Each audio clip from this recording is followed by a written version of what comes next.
Hello guys, அஸ்ஸலாமு அலைக்கும். Welcome to my mini vlog. So இன்றைக்கி வந்து நாங்கள் எங்கள் ஊர்லேருந்து கோயம்புத்தூர் போக போகிறோம்.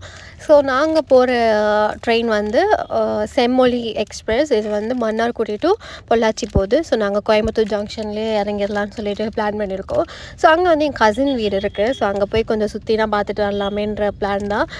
ட்ரெயினில் வந்து நாங்கள் மட்டும்தான். அண்ட் என்னோடய பொண்ணுக்கு வந்து அண்ணாக்கு வந்து ஃபர்ஸ்ட் டைம் இதுதான் ட்ரெயினில் அவங்க வராங்க. ஸோ நாங்கள் ஒரு 9 o'clock போல் போனோம். அங்கே வந்து ஒரு 5:30க்குனா வந்து ரீச் ஆகிட்டோம். போனோடனே நல்லா ரெஸ்ட் எடுத்துகிட்டு பூரி தான் செஞ்சுருந்தாங்க எங்கள் மாமி. செம்ம டேஸ்ட்டாக இருக்கும். அவங்க சைடு எல்லா ஃபுட்டுமே செம்ம டேஸ்ட்டாக இருக்கும். அண்ட் ஒரு வீட்டில் வந்து நாங்கள் மொத்தம் 3 ஃபேமிலி, கிட்டத்தட்ட ஒரு 10-15 பேர் வந்து தங்கியிருந்தோம். ஆனால் அந்த ஒன்றுமே தெரியல. நல்லா ஜாலியாக நாங்கள் பேசிட்டு அரட்டை அடிச்சிட்டு இருந்ததுனால எங்களுக்கு ஒன்றுமே தெரியல.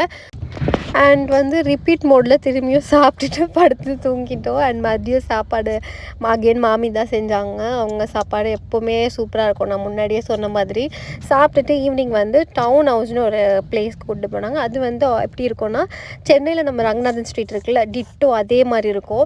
அங்கேயே போத்தீஸ், சென்னை சர்வீஸ் எல்லாமே இது இருக்கும். அங்கே என்ன நம்ம சென்னை எப்படி இருக்கோ அந்த மாதிரி கோயம்புத்தூரில் இந்த இடம் இருக்கும். அண்ட் நாங்கள் இங்கே வந்து ஒரு கோல்டு கவரிங் கடையில் போயிருந்தோம். என் சிஸ்டர் இல்லை வந்து பிரேஸ்லெட்னா வாங்கினாங்க. ரொம்ப அழகாக இருந்தது. 200 rupees என்னவோ தான் சொன்னாங்க. ஸோ இதோட நெக்ஸ்ட் டே நாங்கள் என்ன பண்ணோம் நெக்ஸ்ட் வீடியோவில் காமிக்கிறோம். ஸோ கண்டிப்பாக சப்ஸ்கிரைப் பண்ணிக்கோங்க.